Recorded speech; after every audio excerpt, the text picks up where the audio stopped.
نیپال میں نوجوان نسل جو ہے اس کی قیادت میں ہونے والے احتجاج میں مرکزی کردار سوشل میڈیا کے الگوریدم پر کھڑا ہوا ہے۔ نوجوانوں کے غم و غصے یا جسے انگریزی میں ریج کہتے ہیں، یہ سب کا سب اس ریج پر کھڑا ہوا ہے، جس کے نتیجے میں وزیر اعظم کے پی شرما اولی کو استعفیٰ دینا پڑا۔ ثقلین امام کا سلام قبول کیجیے۔ آج ہم اسی موضوع کی طرف دوبارہ آئیں گے، لیکن ایک بالکل نئے زاویے کے ساتھ، جو کہ نیپال اور اس سے جڑی سوشل میڈیا سے تعلق رکھنے والی سیاسی تبدیلیوں اور معاشرے میں اتھل پتھل کے بارے میں ہے، جس کو بعض لوگ انقلاب بھی کہہ رہے ہیں اور تبدیلی کا ایک بڑا پرتشدد طریقہ بھی بتا رہے ہیں۔ رائٹرز کی جو تازہ رپورٹ آئی ہے اس کے مطابق ڈسکارڈ، جو عام طور پر گیمنگ کمیونٹیز کا پلیٹ فارم سمجھا جاتا ہے، اس نے نیپال میں حالیہ جین زی یعنی جو نئی نسل جو ہے، نوجوان نسل جو ہے، اس کی قیادت میں ہونے والے احتجاج میں جو مرکزی کردار ادا کیا ہے، جس کے نتیجے میں وزیر اعظم کے پی شرما اولی کو استعفیٰ دینا پڑا۔ اور ظاہر ہے کہ یہ سارے لوگ جو ہے ڈسکارڈ استعمال کر رہے تھے، گیمنگ چینل۔ حامی نیپال نامی تنظیم یہ discard servers virtual command centre میں بدل گئے، جہاں احتجاج کے منصوبہ بندی، آواز کے ذریعے بات چیت اور فوری رابطے کے لیے چینلز موجود تھے، جن میں ویژولز بھی تھی، ویڈیوز بھی تھی۔ اس کا سٹرکچر جیسے رولز، تھریڈز اور اعلانات، اسے ریاستی دباؤ کے باوجود بڑا کامیاب سمجھا گیا، یعنی اس سے بھی وی پی این کے ذریعے، دوسرے ذرائع کے ذریعے یہ ایکٹیو رہا اور اس نے اس کو اس دوران کافی ایکٹیو بنائے رکھا۔ ہمیں معلوم ہے کہ نیپال میں احتجاج اس وقت بھڑک اٹھا تھا جب نیپالی حکومت نے نئی رجسٹریشن قوانین کی تعمیل کا حوالہ دے کر کہ اس کی کمپلائنس کیوں نہیں ہو رہی ہے، 26 پلیٹ فارمز پر سوشل میڈیا کے جو تھے ان پر پابندی لگا دی تھی، جن میں Discord, Facebook, Instagram, WhatsApp, YouTube, X یعنی ٹویٹر، ریڈٹ، لنکڈن اور سنیپ چیٹ وغیرہ شامل تھے۔ برطانوی اخبار گارڈین نے رپورٹ کیا کہ یہ پابندیاں احتجاج کو دبانے کے بجائے اور زیادہ بھڑکانے میں کا سبب بنی، اور کم از کم 19 افراد، یعنی اس وقت جو فوری طور پہ جو خبر آئی تھی اس کے مطابق 19 افراد ہلاک ہوئے تھے۔ بڑھتے ہوئے دباؤ کے تحت حکومت نے چند دنوں میں ہی یہ پابندیاں ہٹا لی، اور اس کے نتیجے میں یہ پھر دوبارہ سے ایکٹیو ہو گئے تھے یہ پلیٹ فارم سوشل میڈیا کے۔ لیکن جب 19 افراد ہلاک ہونے کی خبر آگئی، جو کہ اب بہرحال کہیں زیادہ بتائی جا رہی، 70-80 کے قریب بتائی جا رہی، بعض لوگ 90 افراد بھی کہہ رہے ہیں، تو اس کے نتیجے میں یہ جو تشدد ہوا تھا، بڑھا تھا، یہ سب کا سب جو ہے اب یہ سب لوگوں کی نظر میں آ چکا ہوا ہے۔ تو جب نیپال میں سارا کام شروع ہوا تو اس وقت کی جو آپ کہہ لیں کہ جو ایکٹیوسٹ جو تھے، انہوں نے تیزی سے جب پابندی لگی تو متبادل بھی ڈھونڈ لیے تھے۔ مثلاً آپ یوں دیکھیے کہ ٹک ٹاک ان چند سوشل میڈیا پلیٹ فارم میں تھا جنہوں نے نیپال کے قوانین کے تحت اپنی رجسٹریشن کروا لی تھی، باقیوں نے خاص طور پہ جو امریکن کمپنیز تھے سوشل میڈیا کے، انہوں نے نہیں کرائی تھی۔ تو سوشل میڈیا کے مطابق جب ٹک ٹاک نے رجسٹریشن کرائی تھی تو وائرل ویڈیوز اور بروقت اطلاعات کے لیے یہ پھر سب سے اہم ذریعہ یا پلیٹ فارم بن گیا تھا۔ انسٹاگرام پر احتجاج کی تصاویر اور نعرے عام ہوئے اور پھیلے، وائرل ہوئے، جبکہ ریڈٹ پر مباحثے جو تھے اور کلپس شیئر کیے گئے، تو یہ دوسرے پلیٹ فارم جو چل رہے تھے ان پر سب چیزیں وہ متبادل کے طور پہ کام کرتی تھی۔ چھوٹی ایپس جیسے وائبر، وی ٹاک، نمز اور پاپو لائیو بھی متبادل ذرائع کے طور پر استعمال ہوئی تھیں۔ ان لوگوں نے رجسٹریشن کرائی ہوئی تھی۔ الجزیرہ کے مطابق کئی نوجوانوں نے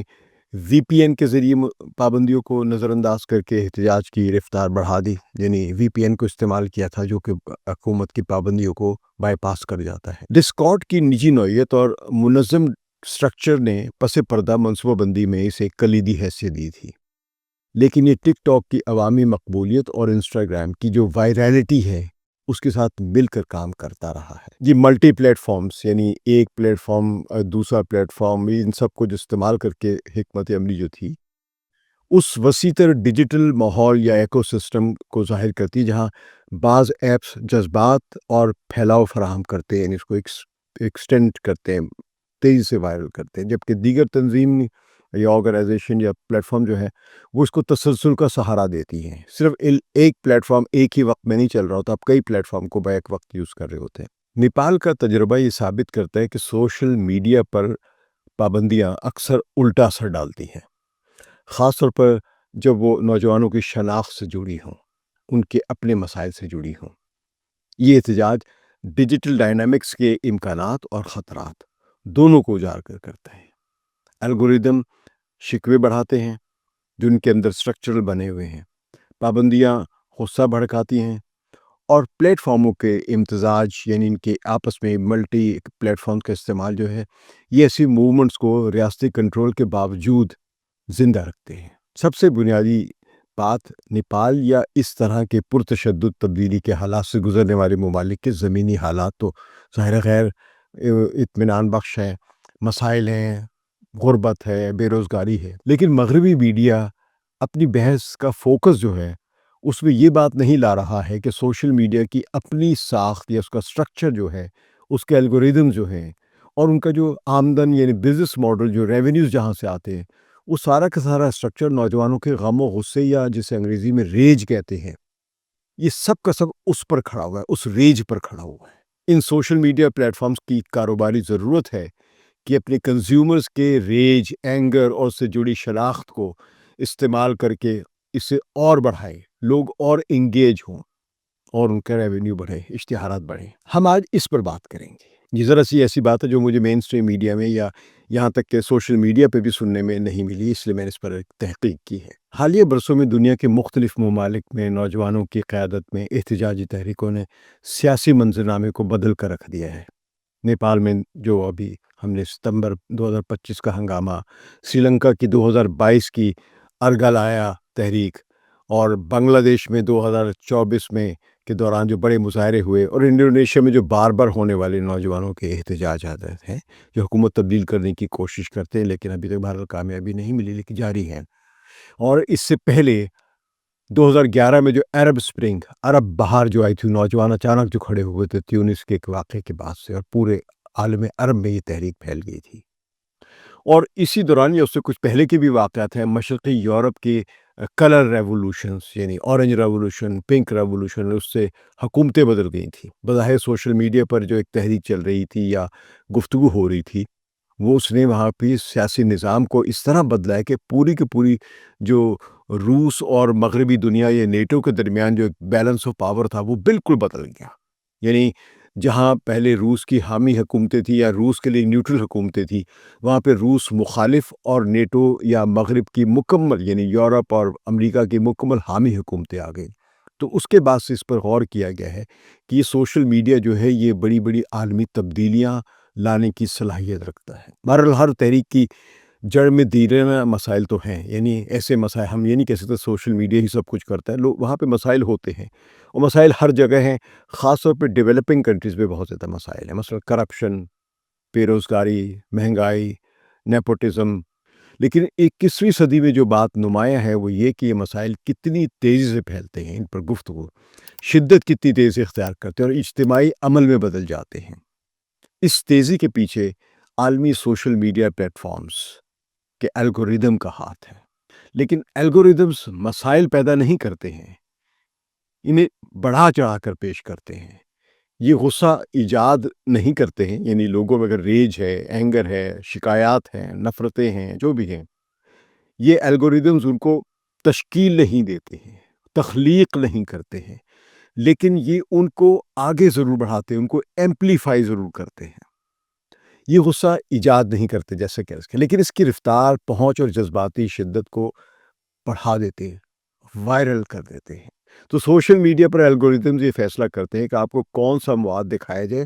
اور کون سا نہیں۔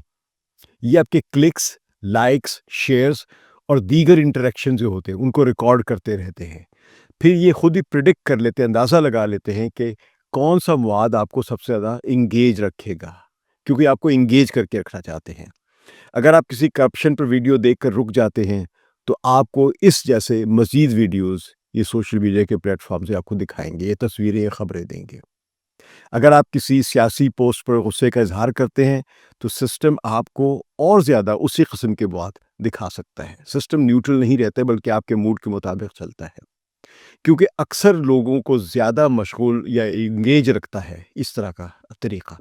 یہی وجہ کہ وہ لوگ جو ایک ساتھ بیٹھے ہوں فیس بک، ٹک ٹاک یا یوٹیوب پر بالکل مختلف فیڈ دیکھتے ہیں۔ ہر الگوریدم معلومات کے بہاؤ کو اس طرح ترتیب دیتا ہے کہ توجہ زیادہ سے زیادہ برقرار رہے، لوگ انگیج رہیں۔ کنزیومرز کے لیے یہ فطری اور نظر نہ آنے والا محسوس ہوتا ہے، لیکن بڑے پیمانے پر یہ نظر نہ آنے والا یہ جو سسٹم جو ہے یہ پوری سوسائٹی میں یہ طے کرتے ہیں کہ لوگ کس بارے میں کیا بات کریں گے، کیا محسوس کریں گے، اور بعض اوقات یہ کہ کیا عمل کریں گے، تو اس کے مطابق پوسٹ آپ کو ملنا شروع ہو جائیں گی۔ آپ نے وہ کیمبرج کا ایک بڑا سکینڈل سنا تھا، ایک جو ان کے الگوریدمس وغیرہ کے بارے میں اور ان کے جو ڈیٹا کے بارے میں آیا تھا کہ وہ کس طرح سیاسی جوڑ توڑ کرتے ہیں، انہوں نے کئی ملکوں کو یہ مشورے بھی دیے تھے۔ اس پر کافی چیزیں پہلے بھی چھپ چکی ہوئی ہیں، بلکہ یہ باراک اوباما کے متعلق سب سے پہلا الزام لگا تھا کہ انہوں نے سوشل میڈیا کو پولیٹیکل منورنگ کے لیے استعمال کیا تھا 2008 کے وقت، اور اس پر لوگوں نے لکھا بھی ہے۔ فرانسس ہاؤگن سابقہ فیس بک پروڈکٹ مینیجر اور بعد میں وسل بلوور کے طور پر سامنے آئے، انہوں نے 5 اکتوبر 2021 کو امریکی سینٹ کی subcommittee for consumer protection, product safety اور ڈیٹا سیکیورٹی کی جو کمیٹی تھی، اس کو یہ بتایا کہ فیس بک کے نیوز فیڈ الگوریدمس ایسا مواد یعنی کانٹینٹ ریوارڈ کے طور پہ دیتے ہیں جو لوگوں میں زیادہ جذبات پیدا کرتا ہے، خاص طور پہ غصہ، ریج، کیونکہ یہ کسی اور جذبات کے مقابلے میں زیادہ انگیج کرتا ہے کنزیومرز کو۔ تو ہاگن نے وضاحت کی کہ 2018 میں ایک بڑے الگوریدم کی تبدیلی کے بعد متنازع اور انتہا پسند مواد زیادہ نمودار ہوا، کیونکہ اس سے زیادہ کلکس، کامنٹس اور غصے کے ری ایکشنز حاصل ہوتے ہیں فیس بک کو۔ اور ان کے اندرونی میٹا تحقیق نے بعد میں تصدیق کی ہے کمیٹی کی وجہ سے، سینٹ کی، کہ الگوریدم نے غصے کے ری ایکشنز کو نیوٹرل لائکس کے مقابلے میں زیادہ اہمیت دی، جس سے غصہ ایک اسٹرکچرل ایڈوانٹیج ان کو حاصل ہو گیا تھا، یعنی کہ فیس بک کی ایڈمنسٹریشن کو۔ یہ بات انہوں نے سینٹ کی کمیٹی کو بتائی تھی اور اکتوبر 2021 میں۔ تو اب اس سے اندازہ لگائے کہ کس طرح فیس بک نے یہ منور کیے مارکیٹ کو، کنزیومرز کی۔ اب فیس بک اکیلا نہیں، یوٹیوب، انسٹاگرام اور ٹک ٹاک جیسے پلیٹ فارمز کنزیومرز کے لیے بظاہر مفت ہیں، کیونکہ آپ سے پیسہ نہیں لیتے جب آپ ان کو استعمال کرتے، کیونکہ یہ اشتہارات سے آمدنی کماتے ہیں، یہ آپ سے پیسے نہیں لے رہے، جو ایڈورٹیزمنٹس ان پر چل رہی اس سے پیسہ کماتے ہیں۔ جتنا زیادہ لوگ اس پر سکرول کرتے ہیں اتنے زیادہ اشتہارات دیکھے جاتے ہیں۔ تو گوگل کے سابقہ ڈیزائن ایتھیکسٹ، یعنی جو اخلاقیات کو دیکھتے ہیں، ٹرسٹن ہیرس نے 2020 میں ڈاکیومنٹری دی سوشل ڈائلیما جو کہ نیٹ فلکس پہ نشر ہوئی، جس میں کہا تھا کہ یہ نظام جو ہے یہ دماغ کے سب سے بنیادی حصے تک رسائی کے لیے ایک ریس لگاتے ہیں، اور ان کے ڈیزائن میں یہ کیا گیا اس طرح ہی ہے، یعنی یہ سب سے زیادہ جذباتی مواد لوگوں کی توجہ کھینچتے ہیں، یعنی جو جذباتی مواد ہے وہ دیکھ کے ان کو لوگوں کو انگیج کر لیتے ہیں۔ پرسکون اور معقول گفتگو زیادہ انگیجمنٹ پیدا نہیں کرتی ہے، غصہ، خوف یا برہمی، ریج، یہ سب زیادہ توجہ حاصل کرتے ہیں۔ کاروباری ماڈل جو ہے، بزنس ماڈل جو ہے ان سوشل میڈیا پلیٹ فارمز کے، وہ اسی چکر پر مبنی ہے۔ ہارورڈ کی ایک ریسرچر ہے سوشانا زوبوف، انہوں نے 2019 میں اپنی کتاب the age of surveillance capitalism اس میں انسانی رویے کی سرمایہ کاری کے طور پر بیان کیا، یعنی یہ کہ اس پر انویسٹمنٹ کر کے کس طرح پیسہ کمایا جا رہا ہے۔ تو سوشل میڈیا کے پلیٹ فارمز ہر کلک، سکرول اور جس میں سپیس آتی ہے آپ رک کے دیکھتے ہیں، اور ری ایکشنز کو جو آپ لائک، ڈس لائک، اینگر جو بھی دکھاتے ہیں اس کو یہ پھر ٹریک کرتے ہیں یہ سسٹمز، اور پھر زیادہ انگیجمنٹ پیدا کرنے والے کانٹینٹ کو دوبارہ دکھاتے ہیں۔ غصہ ایک قابل فروخت شے بن جاتا ہے، یعنی اس بزنس ماڈل کی بنیادی غصے پر کھڑی ہوئی ہے۔ جارون لینیئر نے 2018 میں اپنی کتاب 10 Arguments for Deleting Your Social Media Account Right Now، یہ کتاب کا نام ہی انہوں نے رکھا تھا۔ اس میں انہوں نے خبردار کیا کہ یہ نظام ہمارے جذبات کو باریک بینی سے ایڈجسٹ کرتا ہے، اور یوں لوگوں کو مستقل طور پر مایوس اور بے اعتمادی کے چکر میں رکھتا ہے، یعنی وہ مایوس رہیں گے، ان کو غصہ رہے گا، ڈیفیسٹ ہوگا کانفیڈنس کا، اور اس وجہ سے انگیج رہیں گے سوشل میڈیا پہ۔ ایلی پارائزر جنہوں نے 2011 میں اپنی کتاب دی فلٹر ببل، تو انہوں نے دکھایا کہ پرسنلائزیشن الگوریدمس لوگوں کے دیکھنے والے نظریات کو محدود کر دیتے ہیں، جس سے موجودہ مسائل بڑھ جاتے ہیں، اور شناخت کی بنیاد پر غصہ اور بڑھ جاتا ہے، ریج ڈبل، ٹرپل، کوادرپل ہو جاتا ہے، کئی گنا بڑھ جاتا ہے۔ سوشیولوجسٹ کی زینب توفیقی نے 2011 میں اپنی کتاب ٹویٹر اینڈ ٹیئر گیس لکھی تھی. انہوں نے اپنی تحقیق میں لکھا ہوا تھا، جو کہ تحقیق تھی مبنی 2013 کی ایک ریسرچ پہ، کہ فیس بک پر جب آپ صرف لائکس اینڈ ڈس لائک کرتے ہیں، یا بلکہ اس زمانے میں صرف لائک کا ہی بٹن ہوتا تھا، یہ ہیپینس، لو اور خوشی اور توقف اور اینگر جو ہے یہ بعد میں یہ آئیکونز آئے تھے. تو انہوں نے کہا تھا کہ آپ کی چھوٹی موٹی انٹریکشن سے ہی فیس بک کے الگوریدم آپ کی پرسنالٹی کا پورا اندازہ لگا لیتے ہیں. وہ یہ بھی بتا دیتے ہیں کہ آپ دائیں بازو کے ہیں، بائیں بازو کے، آپ کا جینڈر کیا ہے، آپ کے ٹرانسجینڈر سے متعلق کیا رائے ہے، آپ ہوموفوبک ہیں یا نہیں. اس سے پوری پرسنالٹی کا میک اپ اپنے پاس بنا لیتے ہیں، اور پھر اس کے مطابق آپ کو پوسٹ کنٹینٹ جو ہے جنریٹ ہوتا ہے. ایلیکس سینڈی پینٹ لینڈ ہے. انہوں نے 2014 میں اپنی کتاب social physics how good ideas spread, اس میں یہ پیش کیا تھا آئیڈیا. اس میں انہوں نے بتایا کہ انسانی رویہ اور اصولی جو نیٹ ورکس میں جو معلومات کے بہاؤ کی طرح جو ماڈل کیے جاتے ہیں یا ڈیزائن بنا جاتی ہے، الگوریدمز بنائے جا سکتے ہیں، جیسے توانائی کسی جاندار میں بہتی ہے، اسی طرح ان کو بھی استعمال کیا جا سکتا ہے، الگوریدم کو، سوشل میڈیا پلیٹ فارمز کو. تو ایلیکس پینٹ لینڈ کا جو اپنا ورژن تھا، اپنا جو خیال تھا، یہ نظریہ تھا، وہ بڑا مثبت تھا. ان کے مطابق یہ جو بصیرتیں ہیں معاشرتی تعاون کو بہتر بنانے میں مددگار ثابت ہو سکتی، لیکن وہی اصول بعد میں جو انہوں نے بنائے تھے وہ بڑی ٹیک کمپنیوں نے زیادہ انگیجمنٹ کے لیے اپنے بزنس ماڈل کے طور پر استعمال کی. اگرچہ پینٹ لینڈ نے فیس بک یا یوٹیوب کے الگوریدمز خود نہیں بنائے،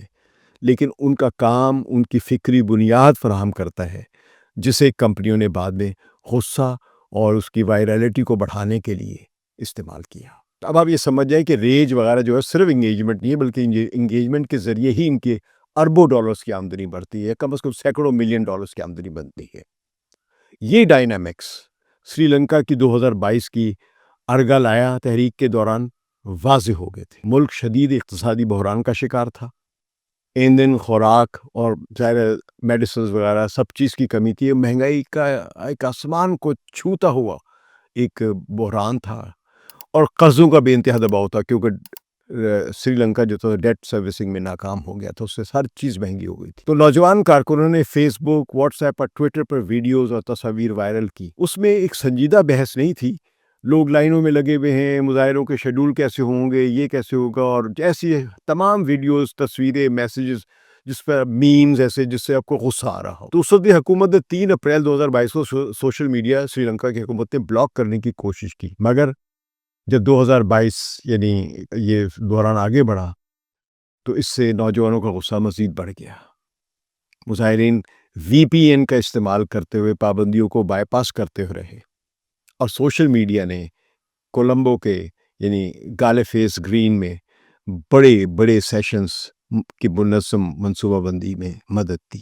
یعنی جو بڑے بڑے ہنگامے اور وہاں پہ مظاہرے ہوئے ہیں. بالآخر راجہ پاکسا کی حکومت جو ہے وہ گر گئی. بنگلہ دیش میں 2024 کے مظاہرات بھی ایسے ہی ہیں، یعنی کرپشن کے الزامات تھے، کنٹینیوٹی تھی ایک ہی حکومت کی، ایک ہی پارٹی کی، جس پر بہت سارے الزامات بھی تھے، کرپشن کے بھی اور ڈکٹیٹرشپ کے بھی. تو اس پر مبنی وائرل ویڈیوز ٹک ٹاک اور فیس بک پر پھیلی، جو مائن میڈیا کی سینسرشپ کے اثرات سے آزاد تھی. ہیش ٹیگز اور لائیو سٹریمرز نے عوام کو متحرک کیا، ڈائنامزم پیدا کیا. اور تھریڈ ٹریبیونز نے، یہ بھی ایک پلیٹ فارم ہے، اس نے جولائی 2024 میں رپورٹ کیا کہ نوجوان مظاہرین کو سب سے پہلے تحریکی پیغامات ٹک ٹاک ریلز کے ذریعے ملے، جو ہنسی، مذاق اور برہمی کو ملا کر پیش کی گئی تھی. انڈونیشیا میں جو حالیہ انتخابی تنازعات کے دوران جو بھی اس وقت ہم عمل دیکھ رہے ہیں، ہیش ٹیگز ٹویٹر اور ٹک ٹاک پر چند گھنٹوں میں ٹرینڈز کرنے لگے ہیں. میمز اور چھوٹے کلپس سرکاری بیانات سے یعنی زیادہ تیزی سے پھیل رہے ہیں. اب حکومت ایک بیان دیتی ہے، وہ بیان ابھی اتنا نہیں پہنچاتا جس پر اس کے میمز پہلے پہنچ جاتے ہیں. تو اکثر خبریں جو ہے وہ منفی ذرائع سے لوگوں تک پہنچتی ہیں. تو اسی طرح غلط معلومات بھی وائرل ہو جاتی ہیں، جسے وہی الگوریزم بڑھاوا دیتے ہیں جو وائرلٹی کو انعام دیتے ہیں، یعنی ریوارڈ دیتے ہیں، چاہے مواد درست ہو یا نہیں ہو. غلط خبریں کیوں پھیل رہی ہیں؟ اس لیے کہ غلط خبریں شاید اس وقت کے ریج کو بڑھاتی ہیں، لوگوں کو انگیج کرتی ہیں. صحیح خبر ان کو مطمئن کرنے کی کوشش کرتی ہے جو ان کو پسند نہیں آتا ہے. تو جب ان کو جو چیز غصہ دلانے والی چیز ہے وہ آگے بڑھتی ہے اور وہ زیادہ وائرل ہو جاتی ہے. خبر، سچی خبر یا سنجیدہ بحث یا سنجیدہ پہلو پیچھے رہ جاتا ہے، ریج بڑھانے والی چیزیں آگے بڑھ جاتی ہیں. نیپال شاید سب سے زیادہ خطرناک مثال ہے اس چیز کی۔ ڈیٹا ریپورٹل کی رپورٹ ڈیجیٹل نیپال 2025 کے مطابق جنوری 2025 میں ملک میں 18 سال سے زائد عمر کے بچے ہیں، نوجوان جو ہے وہ 14.3 ملین فعال سوشل میڈیا پر ان کے کنزیومرز سے، نیپال کی ایڈلٹ پاپولیشن کا 72% سے زیادہ بنتے ہیں۔ اس میں بچے شامل نہیں ہیں، لیکن جو کل پاپولیشن ایڈلٹس کی بنتی ہے اس میں یہ نوجوان 72% سے زیادہ ہیں۔ انٹرنیٹ کی رسائی تقریباً 87% تک تھی، اور کنزیومرز میں 70% سے زیادہ 18 سال کی عمر سے لے کر 34 سال کی عمر کے نوجوان تھے۔ اب آپ ریچ دیکھیے، تو نوجوان نسل ڈیجیٹل طور پر بہت زیادہ متحرک تھی، ایکٹیو تھی، ایک معاشرے میں یوتھ بہت انگیج تھی سوشل میڈیا سے۔ تو اصل مسائل تو حقیقی تھے، اس میں کوئی شک نہیں ہے، نیپال میں مسائل ہیں، کرپشن، اقربا پروری، نیپوٹزم، بے روزگاری اور بے حسی، سیاسی کلاس سے مایوسی، مخالفت، غصہ۔ تو 2023 میں بہرحال اس پس منظر میں حکومت نے قانون بنایا جس میں غیر ملکی پلیٹ فارمز جیسے فیس بک، انسٹاگرام، واٹس ایپ اور یوٹیوب کو رجسٹر کرانا، گریونسز آفیسر تعینات کرنا اور رابطہ دفتر قائم کرنا ضروری تھا۔ اب یہ دیکھیے کہ گریونسز آفیسر جو ہے یہ تقریباً ہر مہذب ملک میں ہوتا ہے، جس کو ہم ایک پبلک ایڈیٹر بھی کہتے ہیں، کہ اگر آپ کو کوئی شکایت ہے اس اخبار سے کہ غلط خبر چھپی ہے، یہ غلط خبر پوسٹ ہوئی ہے تو میڈیا میں، تو وہاں پہ جو پبلک ایڈیٹر ہوتا ہے اس کا کام ہوتا ہے وہ شکایات سن کے ان کا جواب دے اور لوگوں کو مطمئن کرے اور اپنی آرگنائزیشن کو فیڈ کرے کہ یہ آپ کی خبر پہ اعتراض ہوا ہے، اور وہ آرگنائزیشن ان کا جو ایڈیٹر ہے اخبار کا یا ڈائریکٹر نیوز جو ہے یا ڈائریکٹر جو بھی ہے اس کا میڈیا چینل کا، وہ اس کے مطابق اپنے ایتھکس بہتر کرتا ہے، کوریج بہتر کرتا ہے، خبر کی صحت کو بہتر کرتا ہے۔ تو اسی طرح کے آپ سمجھے گریونس آفیسرز جو ہیں یا رابطے کے جو دفاتر ہیں پبلک میڈیا کے، جو کہ وہاں پہ ہونے چاہیے، اکثر تو مقامی ملکوں میں ہوتے ہی نہیں، صرف امریکہ میں بیٹھے ہوئے ہوتے ہیں، تو انہوں نے کہا کہ یہاں نیپال میں بھی آپ تعینات کریں۔ تو یہ کوئی غلط بات نہیں تھی، یہ سب جگہ ہونا چاہیے۔ بہرحال اب یہ جب قانون نیپال نے بنایا تو اس میں کئی کمپنیوں نے اس میں رجسٹریشن بھی کرائی اور قانون مانا، لیکن امریکی کمپنیوں نے اس قانون کی تعمیل سے انکار کیا۔ ایسوسی ایٹڈ پریس نے 7 ستمبر 2025 کو یہ رپورٹ کیا کہ حکومت نے 26 پلیٹ فارمز بند کر دیے، جن میں ایکس، یوٹیوب، واٹس ایپ اور انسٹاگرام شامل تھے، اور ان تمام تنظیموں کو، پلیٹ فارمز کو پہلے سے آگاہ کیا گیا تھا کہ یہ حکومت اقدام کرے گی، لیکن وہ ڈیفائی کر رہے تھے، سرکشی دکھا رہے تھے۔ تو گارڈین نے پھر بعد میں لکھا کہ اس پابندی کے بعد نوجوانوں کی قیادت میں مظاہرے شروع ہو گئے، وہ یہ سمجھے کہ ہم پر براہ راست حملہ کیا گیا ہے۔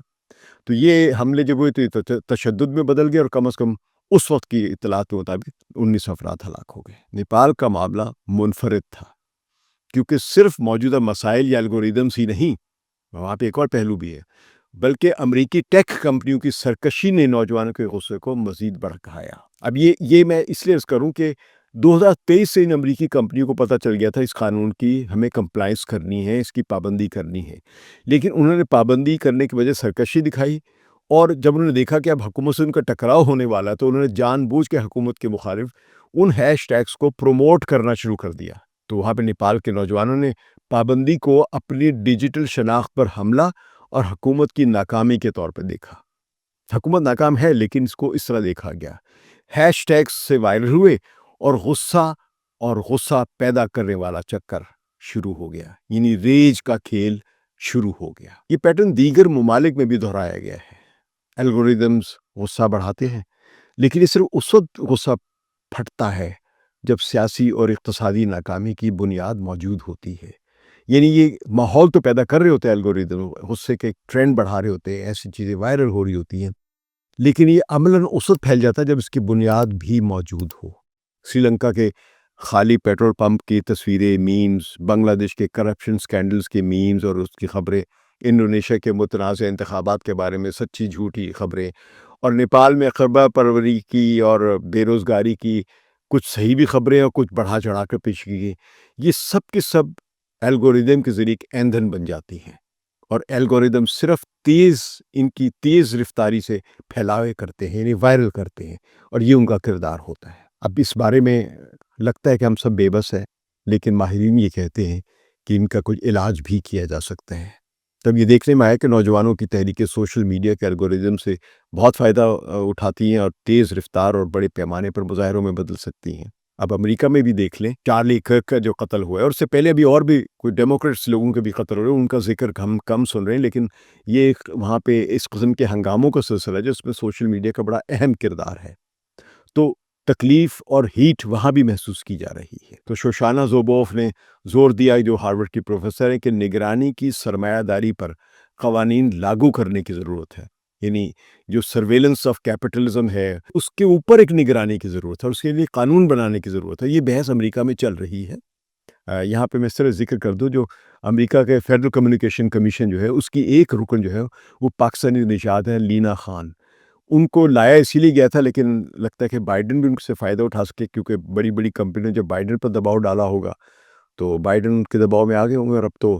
صدر ٹرمپ کی جو حکومت ہے یہ تو ہے ہی ان بڑی بڑی ٹیک کمپنیوں کی، تو یہ تو سوال ہی نہیں پیدا ہوتا کہ کوئی ایسے اقدامات کر سکے جو کہ یہ زبروف کہہ رہی ہیں۔ تو ان کا یہ کہنا ہے کہ اس قسم کے اقدامات اس لیے ضروری ہے جیسے کہ 20ویں صدی میں صنعتی سرمایہ داری پر محنت اور اینٹی ٹرسٹ قوانین لاگو ہوئے تھے، یعنی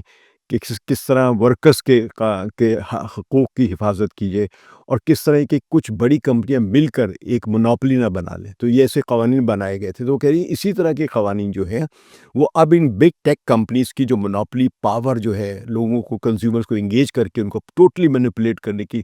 اپنا سلیو بنانے کی جو طاقت ہے، اس کو کنٹرول کرنے کے لیے قوانین بنانے کی ضرورت ہے۔ نیپال کے تازہ بحران نے ایک اور حقیقت واضح کی ہے کہ اگر عالمی ٹیک کمپنیوں کا تعاون نہ ہو تو خود مختار حکومتیں بھی پلیٹ فارمز کو مؤثر طور پر ضابطہ کرنے میں، ان کو کنٹرول کرنے میں ناکام ہو سکتی ہیں،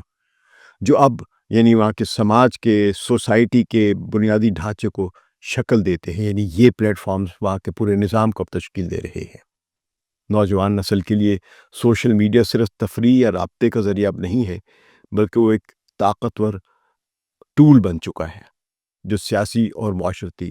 ہنگامے کو تیز کر سکتے ہیں۔ اور یہ سب انگیج کرنے کا ان کا جو یعنی ایک جو سیاسی انجینئرنگ کر رہے ہیں وہ تو الگ ہے، لیکن اس کے علاوہ جو ان کا کاروباری ماڈل ہے وہ کھڑا ہی وہ ہے سارا کا سارا غصے اور اشتعال پر ہے۔ تو وہ یہ نہیں پھیلائیں گے تو اور کیا پھیلائیں گے؟ جب صارفین کی توجہ زیادہ انگیجمنٹ پیدا کرتی ہے تو الگوریدم اسی جذبات کو، اسی اینگر کو، اسی ریج کو تقویت دیتے، پھیلاتے ہیں، جس سے نوجوان تحریکیں تیز رفتاری اور بڑے پیمانے پر بڑھ جاتی ہیں۔ اگر شفافیت، جواب دہی اور مؤثر ضابطہ کاری یا ریگولیشن نہ ہو تو یہ غصے کے انجن، ریج انجنز، نوجوانوں کی تحریکوں کو اس طرح تیز کر سکتے ہیں کہ ادارے اور سماجی ڈھانچے کمزور یا تباہ ہو جائیں گے۔ ان کے مقابلے میں جو وہاں کی سماجی اور سیاسی تنظیمیں یا ایون یہ کہ ایڈمنسٹریشن جو ہے وہ بھی اتنی مضبوط نہیں ہوتی جتنی کہ یہ بین الاقوامی یا ٹرانس نیشنل ٹیک کمپنیز ہیں۔ اس تناظر میں پالیسیاں اور عملی اقدامات لازمی ہیں، یہ ہونا چاہیے۔ سب سے پہلے سوشل میڈیا پلیٹ فارمز کی اصلاح اور الگوریدمز کی شفاف آڈٹ ضروری ہے، بلکہ جو بیرونی ممالک کے، خاص طور پہ امریکہ میں کرے نہ کرے، بیرونی ممالک کے ضرور ایک مطالبہ کریں، پاکستان، انڈیا، بنگلہ دیش، نیپال اور بھی دوسرے ممالک، کہ آپ کے الگوریدم شفاف، ٹرانسپیرنٹ ہے یا نہیں، آپ جان سکتے ہیں کہ کیا ہو رہا ہے، اس کے ان کے الگوریدمز کے کس طرح مینیج کیا جا رہا ہے، کس طرح کنزیومرز کو انگیج کیا جا رہا ہے، یہ سب شفاف ہونے چاہیے تاکہ یہ معلوم ہو سکے کون سا کانٹینٹ لوگوں کی ویلفیئر کے لیے ہے اور سماجی استحکام کے لیے ہے، اور کون سا مواد نقصان دہ ہے۔ تو اسی طرح نوجوانوں کو ڈیجیٹل خواندگی اور تربیت فراہم کرنا بھی انتہائی اہم ہے، تاکہ وہ وائرل مواد جو ہوتا ہے، کانٹینٹ، اور جو فریمنگ کی جاتی ہے چیزوں کی، اور جو خود کار بورڈز کے ذریعے جو طریقہ کار اس ہیں ان کو سمجھ سکیں کہ کس طرح ہم کو بھڑکایا جا رہا ہے۔ تو مکمل پابندیاں یا انٹرنیٹ کی بندش اکثر نتائج کو مزید خراب کر دیتی ہے۔ لوگ سمجھتے ہیں کہ یہ بڑے خراب لوگ ہیں حکومتیں، اور اس لیے انہوں نے پابندی لگاتی ہے، حالانکہ شاید اس کے پیچھے کچھ اور وجہ بھی ہو سکتی ہے۔ تو اس کے لیے ٹارگیٹڈ جو ہے وہ، اور حقوق کا احترام کرنے والے اقدامات جو ہیں، جیسے کنٹینٹ کی شفافیت ہونی چاہیے، الگوریدمز کی نگرانی ہونی چاہیے، اس جیسے جو اقدامات ہیں ان کے بارے میں غور ہونا چاہیے سنجیدگی سے، تو یہ زیادہ مؤثر بھی ثابت ہو سکتے ہیں۔ بہرحال یہ کہہ سکتے ہیں کہ یہ واضح ہے کہ سوشل میڈیا نے نوجوانوں کی تحریکوں کو طاقت دی ہے، لیکن وہ تحریکوں کے بنیادی محرکات پیدا نہیں کرتے ہیں۔ حقیقی عوامل سیاسی، معاشی اور سماجی مسائل میں چھپے ہوئے ہیں، اور الگوریدمز ان کو بڑھاوا دے رہے ہیں۔ ان مسائل کو تیز کر رہے ہیں اور وسیع پیمانے پر پھیلاتے وائرل کرتے ہیں اور ریج کو بڑھاتے ہیں۔ اگر حکومتیں، تکنیکی ماہرین اور عالمی پلیٹ فارم مل کر شفافیت، ضابطہ کاری اور تعلیمی اقدامات کو یقینی بنائیں تو یہی طاقت جو ہے سوشل میڈیا کی مثبت سوشل اور پولیٹیکل چیزوں کے لیے اور تبدیلی کے لیے، مثبت تبدیلی کے لیے استعمال کی جا سکتی ہے۔ لیکن اگر ایسا نہ کیا گیا تو یہ نوجوان تحریکوں کو اتنی شدت دے سکتی ہے کہ اداروں اور سماج کی بنیادیں خطرے میں پڑ جائیں گی، اور اس سے بالآخر نقصان نوجوانوں ہی کا ہے، پوری قوم کا ہے، شاید پوری عالم انسانیت کا ہے، کیونکہ کارپوریشن جو ہیں وہ اپنا صرف کاروبار سوچ رہی ہیں۔ انہیں ملکوں کے فائدے، ترقی، امکانات بڑھنے کی ان کو کوئی خواہش نہیں ہے۔ ثقلین امام کو اجازت دیجیے، لیکن خدا حافظ کہنے سے پہلے میں آپ سے عرض کروں گا کہ میرے یوٹیوب چینل کو سبسکرائب کریں، اس کو لائک کریں جو ویڈیوز آپ دیکھ رہے ہیں، اور اگر یہ تبصرہ آپ کو پسند آیا ہے یا اس پر آپ کو کوئی اعتراض ہے تو کامنٹس میں ضرور لکھیں۔ خدا حافظ۔